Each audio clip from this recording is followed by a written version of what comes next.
In this video, we're going to talk about how to pick the best search terms that you want to be #1 for in the search engines. And so we're going to refer to those search terms from now on as keywords. And picking good keywords are the foundation of everything else that you do. So you have to get this right. By picking a good keyword, you're going to make sure that the visitors that are coming to your site are local. They're in your region, they're in your area. You're able to give service. And a good keyword will also make sure that the visitors actually are wanting to buy your service either right away or at some point in the future. And when you combine those two characteristics, you're making sure that every single dollar that you're spending on search engine optimization for your site is a lot more valuable. You're getting much more out of the money that you're putting in because the visitors are much higher quality and much more likely to convert to a sale.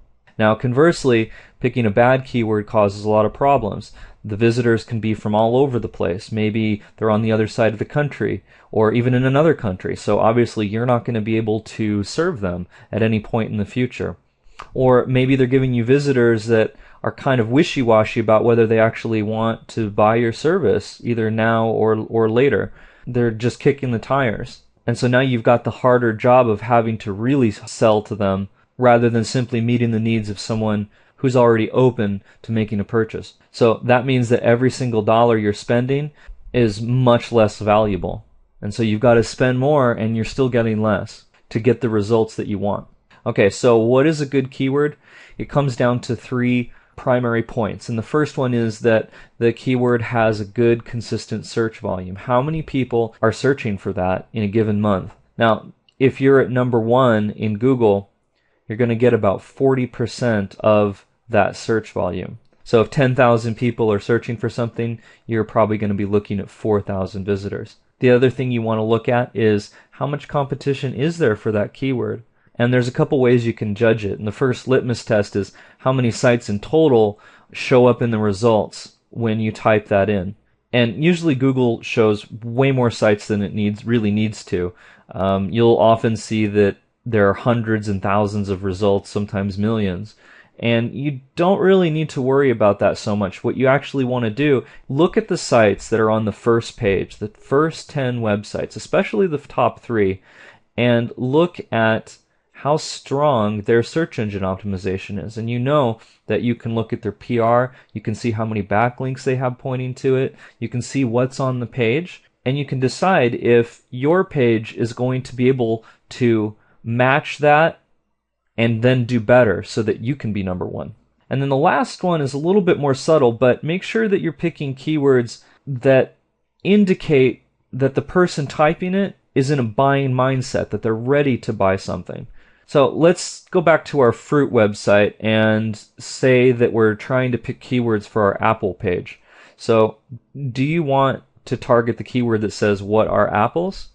Well, maybe, and probably a few of them will convert to customers.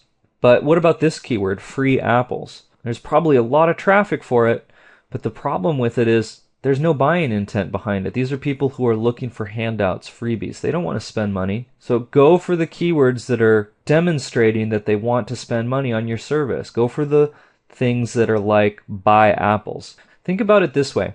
Which would you rather have? 1,000 visitors who don't know what they want, or would you rather have 100 visitors that know that they're hungry and they love apples? And that's the way to think about your keyword research and your marketing online in general. Target those people who are ready to make a purchase. Okay, so how do we do it? Actually pretty easy, and I'm going to show you how to in the next video. But just to give you an overview of the process, the first thing you want to do is make a list of potential keywords. Start with the obvious ones, what your business is or does or sells, and the name of your city or your area or your region that you serve. But then you can dig in a little deeper and think about all the questions that you get from your customers and make a list of some of the phrases that you hear frequently, because those are often really fantastic keywords that other competitors don't think to compete for, but that are very clearly related to what you do. Then you want to see how many people are actually searching for that term. Make sure that there's enough that it's going to be worth your time and effort to reach the top of the search engines.